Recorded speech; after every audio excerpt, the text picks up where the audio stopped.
Una sa lahat, Gaza na kontrolado ng grupong pinupulbos ng Israel. Bilang naman namatay, pumapalo na sa mahigit 2,000. Video ng pagpatay sa mga dinukot ng Hamas, ipakakalat daw sa social media. Ang buong detalye kong ganyan, abangan maya-maya lamang. Magandang gabi, Pilipinas. Sa Frontline tonight,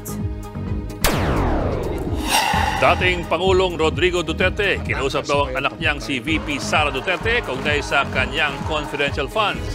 Gagamitin daw ang pondo para ibalik ang ROTC at labanan ng mga komunista. Sabi ko sa kanya, magprangka ka na lang. Itong intelligence fund na ito, gagamitin ko para sa utak ng Pilipino kasi ito ang target ko, kayong mga komunista nandyan sa Congress. panukalang budget ng Office of the President kasama ang higit 4.5 billion pesos na confidential at intelligence fund lusot agad sa Senate Committee. Price cap sa bigas, opisyal na binawi ni Pangulong Bongbong Marcos. Pagkamatay ng 2 Pinoy sa Israel na ipagbigay alam na sa kanilang pamilya dito sa Pilipinas. Last night, in the most difficult phone call in my career. Grade 5 student na namatay umano sa sampal ng kanyang guro, ibang dahilan ng kinamatay base sa resulta ng autopsy ng PNP. At inaabang ang series ng Don Bell na Can't Buy Me Love, trending.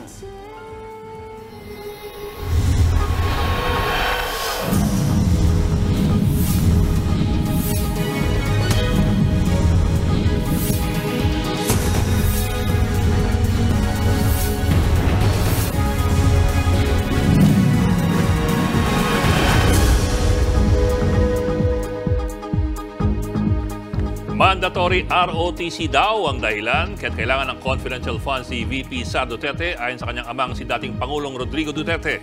Buwelta naman ng Kabataan Party List, hindi pwedeng gamitin ang confidential funds para sa ROTC.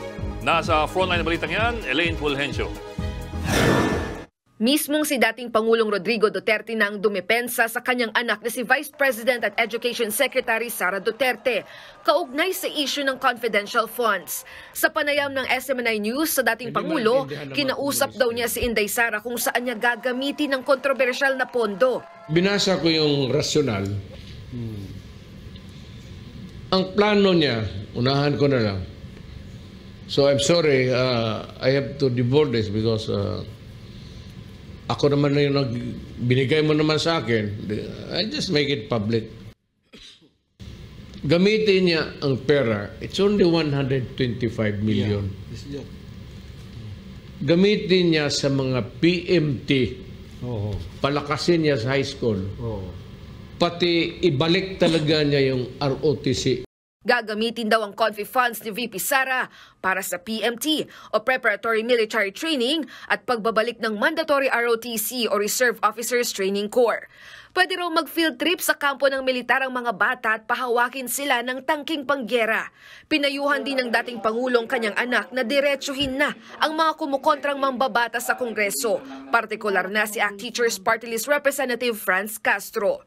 Sabi ko sa kanya, magprangka ka na lang. Itong intelligence fund na ito, gagamitin ko para sa utak ng Pilipino kasi ito ang target ko, kayong mga komunista nandyan sa Congress. Wala pang bagong tugon dyan si Castro, pero ang kaalyado niyang si Kabataan Party List Representative Raul Manuel pumuelta. Ang killer mindset ng dating Pangulo na hanggang ngayon kahit ang mga incumbent na members ng Kongreso na ginagawa lang namin ang aming trabaho, pagbabantaan pang aming buhay. Hindi rin sang-ayon si Manuel sa paggamit ng pondo para buhayin ang mandatory ROTC. Ang dami talagang mali sa ganong justification para sa confidential funds kasi hindi naman para sa ganon ang gamit ng confidential funds. Maging si House Speaker Martin Romualdez, binira ni dating Pangulong Duterte. Dapat din daw i-audit ang Kamara lalo't bumubuelo raw si Romualdez para tumakbong Pangulo ng Pilipinas. Sagot naman ng House Secretary General, pasado sa Commission on Audit ang Kamara. Lagi raw silang bukas sa audit dahil walang confidential at intelligence funds ang House of Representatives. Giit pa ng Kamara, kaisa ni dating Pangulong Duterte ang liderato ni Speaker Romualdez kaugnay sa pagiging transparent at auditable ng mga ginagastos ng gobyerno. Wala pang bagong tugon ang kampo ni VP Sara. Nagbabalita mula sa Frontline, Elaine Fulgencio, News 5. Mabilis namang lumusot sa komite ng Senado ang higit 4.5 billion pesos na confidential and intelligence funds ng Office of the President. Narito ang aking report. Wala pang 30 minutos, lumusot na agad sa Senate Committee on Finance ang inihiling na budget ng Office of the President. Nasa 10.7 billion pesos yan para sa susunod na taon. Kasama riyan ang 2.25 billion pesos na confidential fund at 2.31 billion pesos na intelligence fund. Sa kabuuan, 4.56 billion pesos ang hiling na CIF ng tanggapan ng Pangulo. Halos kalahati ng kabuuang budget na hirit nila. Kahit mainit ang usapin ng confidential at intelligence funds, hindi na ito na-question. Tanging si Senate Finance Committee Chairman Sonny Angara lang kasi ang dumalo sa budget hearing. Humirit pa nga ng dagdag na pondong Office of the President para raw ito sa mga dadaluhang pulong ni Pangulong Bongbong Marcos sa loob at labas ng bansa. The budget adjustment we seek also accommodates the logistical requirements of honoring invitations from foreign leaders to visit their countries, as well as diplomatic initiatives which would yield job-creating investments that will hasten our post-pandemic economic recovery. Naunang sinabi ni Senate Minority Leader Coco Pimentel na dapat tapyasan ang confidential at intelligence funds ng OP. Civilian agency anya ito at walang kinalaman sa intel gathering. Kung totoo raw na busy ang opisina ng Pangulo, hindi na dapat sila makisali sa intel gathering at surveillance. Hayaan na raw ang trabahong ito sa mga eksperto. Ayon naman kay Senator Angara, pwede pang masiyasat sa plenaryo ang budget ng OP. Dagdag pa niya, wala siyang problema sa pagbibigay ng CIF sa tanggapan ng presidente. Presidente, parang gusto ba natin pilayan yung presidente? Di ba? Kung sinabi niyang kailangan yan. You know, there are many things na even me as a senator, hindi ko alam kasi presidente lang nakaka-receive ng intelligence. Hindi rin anya issue ang pagkakaroon nito ng confidential funds. The difference sa Office of the President is dati nang meron So hindi siya pinag-usapan na kasi dati nang meron tapos wala pang increase sa amount. Whereas doon dito sa OVP, dati wala kasi. So yun ang, I think that's the reason why parang may debate kung bakit ngayon meron, dati wala naman. So yun yung I think yan yung pinagmulan nun. Of course, siyempre may mga political intramurals. Bago yan, binanatan ni dating presidential spokesperson Harry Roque ang confidential funds ng Office of the President. Siyempre, ang pinakamalaking confidential fund, ang presidente ng Pilipinas. Tumataginting na 2 billion. Ang tanong, bakit ang Office of the President, confidential expenses 2.250? Hindi ba natin pwedeng idiretso na yung mga confidential at intelligence expenses sa NICA, sa Navy, sa Armed Forces of the Philippines? Bakit kinakailangang pumunta pa sa Office of the President? Tila na pagkakaisahan daw ang mga tanggapang hawak ni Vice President Sara Duterte. Tanging ang mga ito anya ang inalisa ng CIF. Bakit ang Vice President 500 million lamang pero ang Presidente sa confidential fund alone 2.3 billion? Di ba pareho naman silang executive branch of government? Bakit ang Speaker of the House tinanggal ang sa Vice President, hindi tinanggal yung sa President?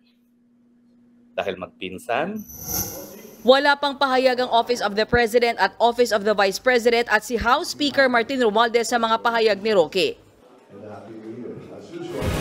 Kinatuwa naman ni Transportation Secretary Jaime Bautista ang binawing pahayag ng isang dating empleyado ng LTFRB kaugnay sa umunoy korupsyon sa tanggapan.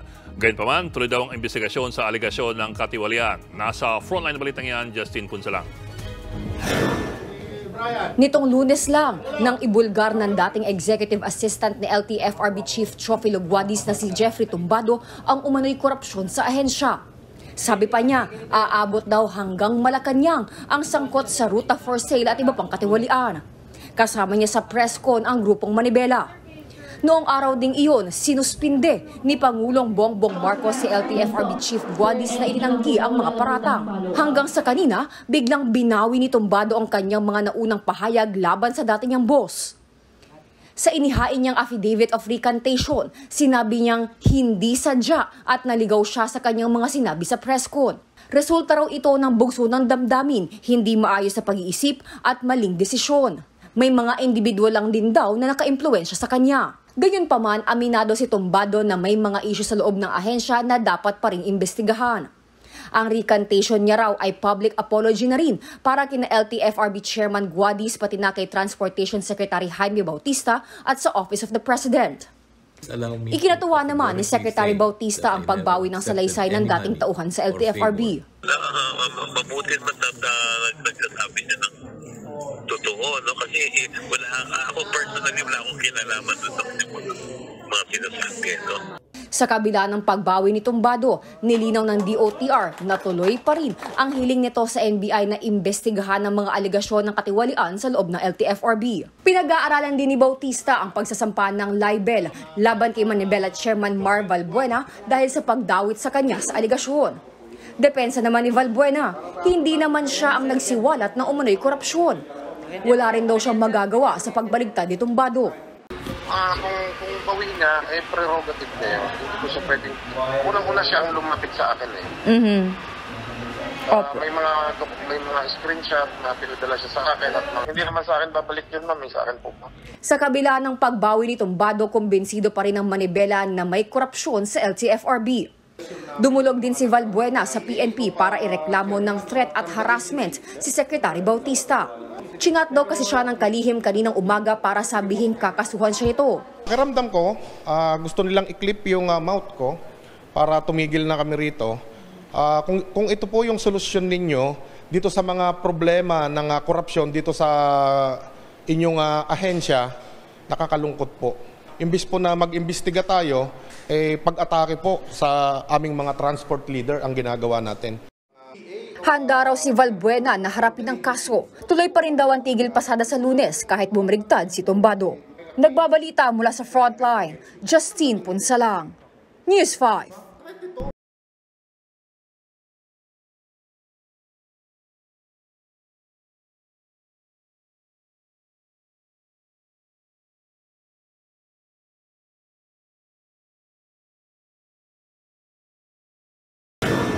Aminado ang ating pamahalaan na hirap pang sagipin sa ngayon ang mga Pilipinong naiipit sa gyera sa Israel.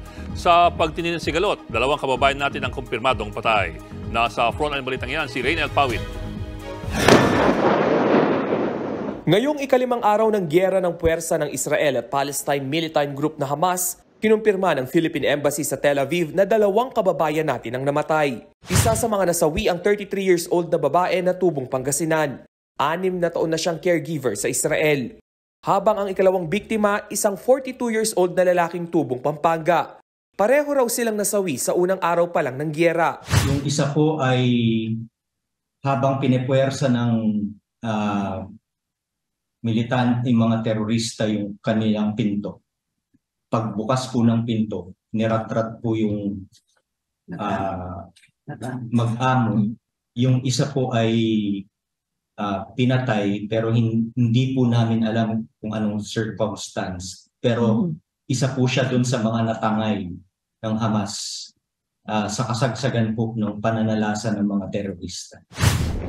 Naipagbigay alam na sa pamilya ng mga biktima ang kanilang sinapit.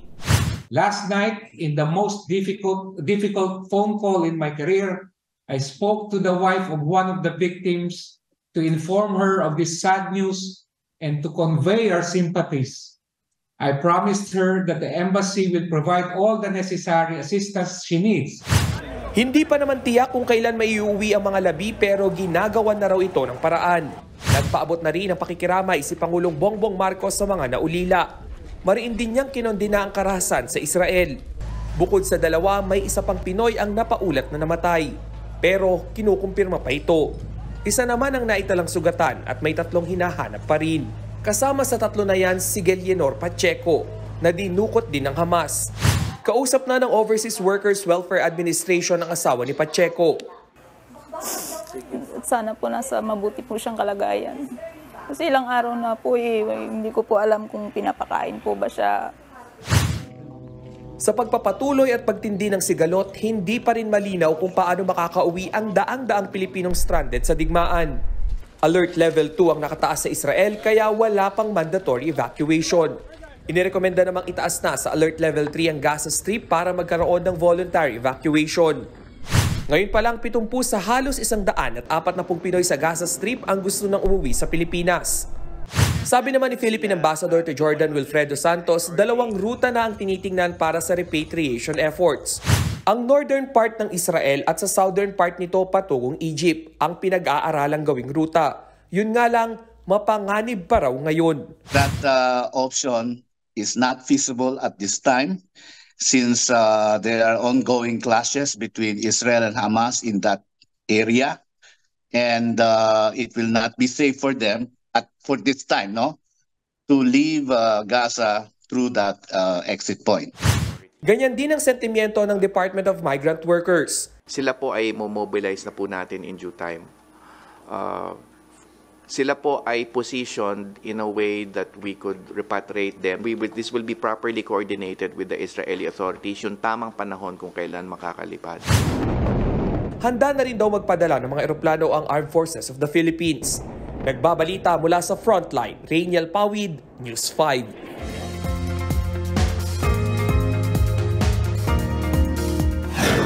Ulat panahon naman tayo, paghandaan pa rin ang maulang panahon sa bansa dahil sa trough o extension ng isang low pressure area. Huling namataan ng LPA sa layong 840 kilometers silangan ng Eastern Visayas. Ayon sa Pag-asa, posible itong lumayo bukas, pahilaga at maging kadugtong na lang ng Super Typhoon Bolavin. Walang direktang epekto ang bagyong Bolavin sa ating bansa at lalo pa itong lalayo ng PAR.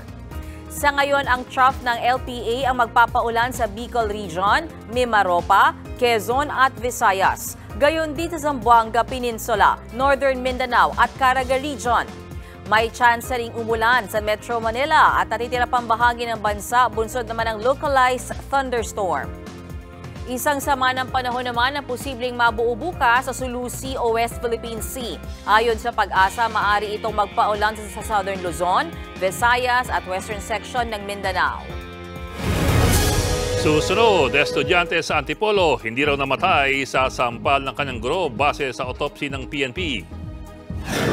Philippine Statistics Authority na may hawak ng national ID na biktima na rin ng hacking.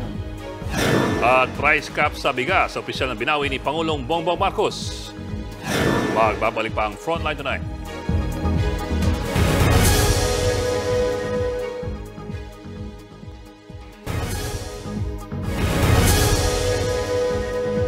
Hindi namatay sa sampal ng kanyang guro ang isang estudyante sa Antipolo City. Yan ang lumabas sa autopsy report ng PNP na hindi naman matanggap ng ina ng bata. Nasa Frontline balitang yan si Brian Basa. Mabigat ang loob ng lumabas ng tanggapan ng PNP Crime Lab sa Rizal Provincial Police Office si Elena Mingoy, ang ina ng grade 5 student na si Francis J. Gumikib na unang napaulat na namatay sa sampal ng kanyang guro. Lumabas sa autopsy report ng PNP na hindi sa sampal namatay ang kanyang anak. Intracerebral hemorrhage at edema o pamamaga at pagdurugo ng utak umano ang ikinamatay ni Francis. Lumalabas po doon sa ating pong autopsy report na hindi po connected yung pagkamatay ni Francis doon sa pananampal ng guro. Hindi natin talaga siya predictable. Ito ay nasa loob sa gitna ng utak na nangyaganit. At yun nga ang lumalabas doon sa resulta ng kanyang autopsy. September 21 nang sampalin si Francis ng kanyang guro sa Peña Francia Elementary School sa Antipolo. Nakomatose siya ng ilang linggo at namatay noong October 2. Mahirap daw tanggapin ang tunay na ikinamatay ng anak kaya tumanggi na magbigay ng pahayag si Nanay Elena. Ayon sa Antipolo PNP, pinayuhan nila ang pamilya na kumuha ng ikalawang opinyon sa ibang eksperto kung hindi nila matanggap ang resulta ng crime lab. Binibigyan din namin sila ng karapatan para ipatingin din sa iba pang expert, yung expert opinion, ipabasa yung resulta na ito kung sakali mang may agam-agam po sila upang mas maliwanagan pa po sila. Tutulungan pa rin daw ng Antipolo Police na bigyan ng seguridad ang pamilya ni Francis na natatakot ngayon sa magiging reaksyon ng publiko sa resulta ng autopsy. Itutuloy rin daw ng Antipolo Police ang pagsampa ng kasong child abuse laban sa guro na pinatawan ng 90-day preventive suspension pero isasantabi na ang kasong homicide. Nagbabalita mula sa Frontline, Brian Basa, News 5. Iniimbestigahan na ng Philippine Statistics Authority ang umano'y data leak sa kanilang system. Tiniyak naman ng ahensya na hindi na kompromiso ang mga datos para sa national ID. Nasa frontline ng balitang yan, Simon Gualvez. Hindi pa nagtatagal ang ransomware attack sa PhilHealth, isa na namang ahensya ng gobyerno na nakaranas ng umano'y data leak. Ang bagong biktima, ang Philippine Statistics Authority o PSA. Ang ahensyang may hawak ng mga datos para sa PhilSys o Philippine Identification System o yung National ID. Ayon sa PSA, October 7 nang mag-post sa social media ang isa umanong aktor na may data leak umano sa isang system ng ahensya.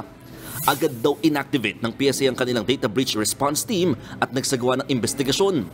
Sa initial assessment, napagalamang limitado lamang sa Community-Based Monitoring System o CBMS ang mga nakuwang datos. Tiniyak ng PSA na hindi nadamay ang Philippine Identification System o PhilSys at ang Civil Registration System o CRS na ginagamit pa naman sa national IDs at iba pang importanteng dokumentong ini-issue ng PSA. Kinumpirma ng National Privacy Commission o NPC na naghain ng PSA ng breach notification kahapon. Alam na rin daw ito ng Department of Information Communications Technology o DICT. Katunayan, nagbabala si DICT Secretary Ivan Uy na mukhang hindi lang PSA at PhilHealth ang inatake ng mga hacker. I'm not at liberty to say it yet, but there are additional agencies in government that have also been subject to a data breach. At malaki rin ito. Malaki rin ang pinsala dahil yung breach is significant. Ayon sa isang tech expert, hindi Medusa ransomware ang umataking hacker sa system ng PSA. Matatandaang ang Medusa ang umaako sa pangahak sa PhilHealth. Sa tingin namin, yabang lang. Isang grupo siya ng mga bata claiming to be cybersecurity enthusiasts or cybersecurity professionals. Sa data ng DICT, lumalabas na isang Pilipina sa mga bansang madalas na bibiktima ng hacking. Target ito hindi lamang ang mga ahensya ng gobyerno, kundi pati na rin ng mga pribadong kumpanya. Yan ay sa kabila ng pagiging isa rin ng Pinas sa mga bansang maigpit daw pagdating sa pagpaparusa sa mga nasasangkot dito. Sa nangyaring hacking naman sa PhilHealth, inobliga na ng National Privacy Commission ng health insurer na magkaroon ng data protection officer para sa mas mabilis na aksyon. Sa ngayon, gumawa na rin ng PhilHealth ng mga email address na maaaring pagsumbungan ng mga miyembro. Handa rin daw sila makipagtulungan sa ginagawang investigasyon para matukoy ang pananagutan ng PhilHealth. Tiniyak din na ahensya na meron na ulit silang antivirus software kontra hacking. Nagbabalita mula sa frontline, Mon Gualvez, News 5. Opisyal ng binawi ni Pangulong Bongbong Marcos ang pagpataw ng price cap sa bigas. Sa executive order na pirmado ng Pangulo noong October 4, nilift na ang 41 at 45 pesos na price cap kasunod ng rekomendasyon ng Department of Agriculture at Department of Trade and Industry. Bumaba na raw kasi ang presyo ng bigas sa local at sa world market. Dumarami rin daw ang supply dahil sa anihan. Inatasan naman ng Pangulo ang concerned agencies na patibayan ng mga programa para suporta ng mga magsasaka, mga retailer at mga consumer. Halos isang buwan ding pinatupad ang price cap para makontrol ang presyo ng bigas. Susunod, barangay at SK election sa October 30, idineklarang special non-working day. UP Fighting Maroons, wala pa ring talo sa UAAP matapos makaligtas sa overtime kontra FEU. At PVL fans, excited na sa bagong season na may dagdag na bagong teams. Tutok lang mga kapatid dito sa Frontline tonight.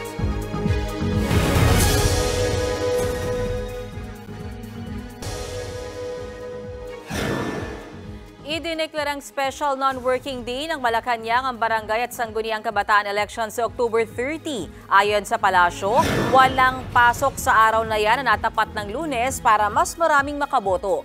91 million ang rehistradong botante para sa eleksyon. 2018 pa huling nagkaroon ng barangay at SK elections.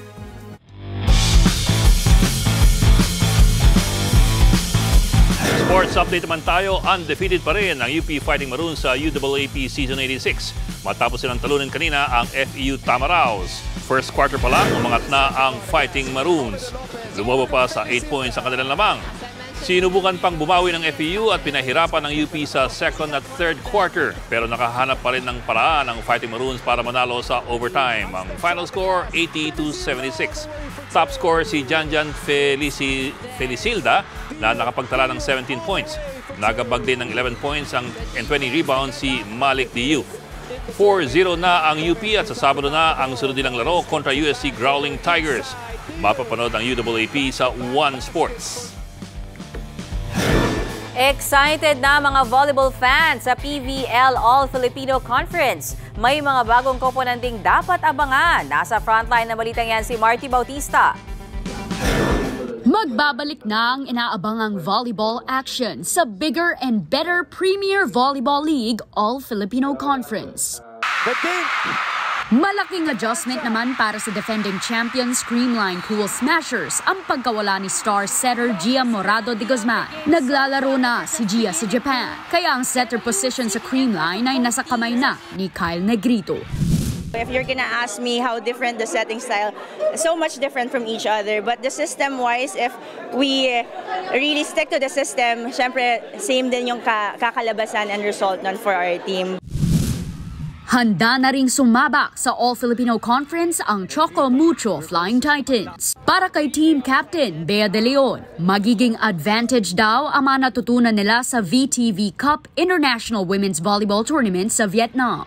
Naka-bronze ang Titans sa nasabing kompetisyon. Everybody played a different style of volleyball and we had like a day or two to adjust to that. So I think bringing it to the PVL, tactical-wise, it's a huge help for us. Dalawang bagong koponan ang makikipagtagisan sa kompetisyon. Yan ay ang Galleries Tower High Risers at Next Led Chameleons. Dagdag din sa excitement ng fans ang mga ikinakasang out-of-town games sa Batangas, Cagayan de Oro, Iloilo at Santa Rosa. The main reason is we want to reach out. Well, I just base it on demographics and the number of people watching on those areas. So that's why we want to bring the players closer, the games closer to those venues. So basically, that's the main reason. Sa opening sa October 15 sa Smart Araneta Coliseum, unang maglalaban ang Girl Floor Defenders at Next Led ng 3 p.m. Susunod dyan ang PLDT High Speed Hitters at Signal HD Spikers ng 5 p.m. Makakaharap naman ng Choco Mucho Flying Titans ang defending champs Creamline Cool Smashers ng 7 p.m. Nagbabalita mula sa frontline, Marty Bautista, News 5. Abangan, pulis, walang pag-atubiling tumalon sa ilog sa Taytay Rizal para sagipin ang isang babaeng muntik na malunod. At much-awaited Don Bell series na Can't Buy Me Love, trending. Tuloy-tuloy ang balitaan dito sa Frontline Tonight.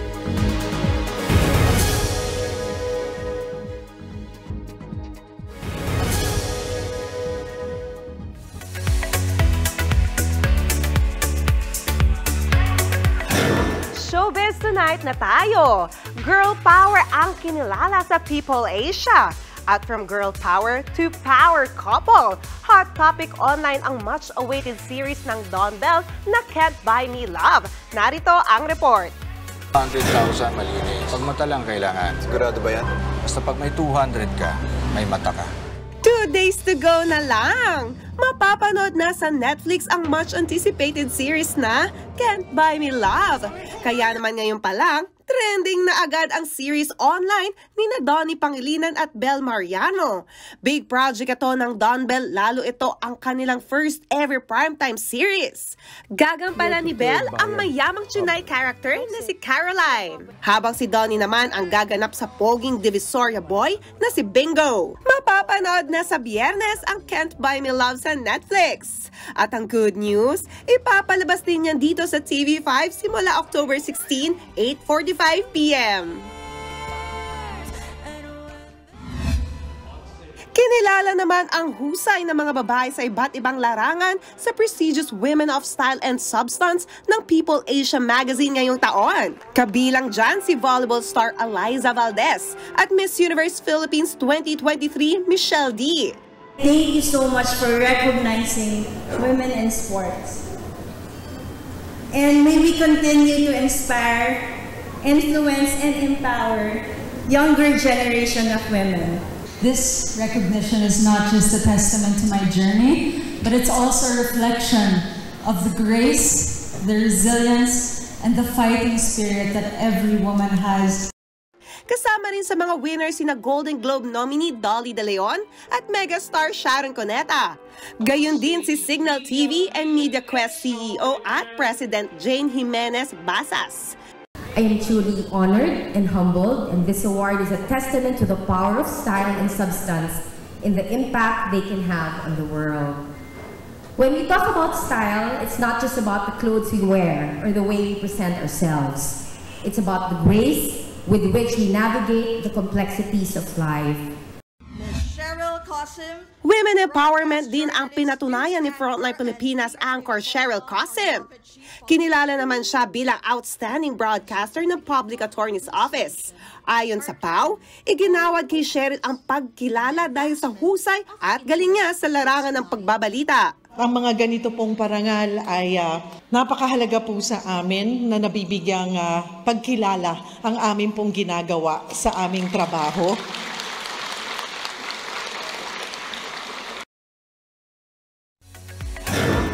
Heto ang isa pang chika. Malapit nang mapanood ang Japanese live-action series na tungkol sa Pokemon.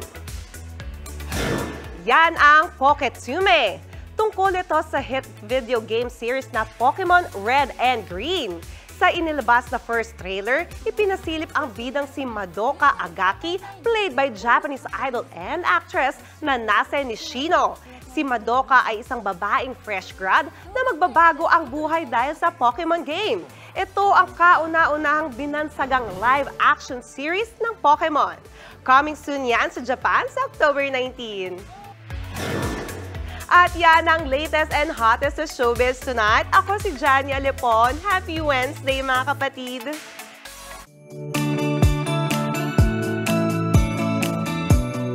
Para naman sa ating pabaong Pampa-Good Night, hinahangaan online ang ginawang kabayanihan ng isang pulis. Buong tapang niya kasing sinagip ang isang babaeng muntik ng malunod. Walang pagkatubiling tumalon sa Barkadahan Bridge sa Taytay Rizal si Patrolman August David. Nakita raw ng pulis ang babaeng nahulog sa tulay, tinangay ng tubig sa ilog. Dahil sa katapangan ng pulis, nakaligtas ang babae at isinugod sa ospital. Nasa maayos na siyang kondisyon. Kinilala ng NCRPO ang ginawang kabayanihan ng kanilang kasamahan. At yan po ang 45 minuto paging mas malagang headlines. Balitan at diskusyon para sa paghubog ng matalinong opinyon. Kami yung kasangkas pagbalita. Ako po si Mayan Los Baños. Ako naman po si Edwin Cao. Magandang gabi.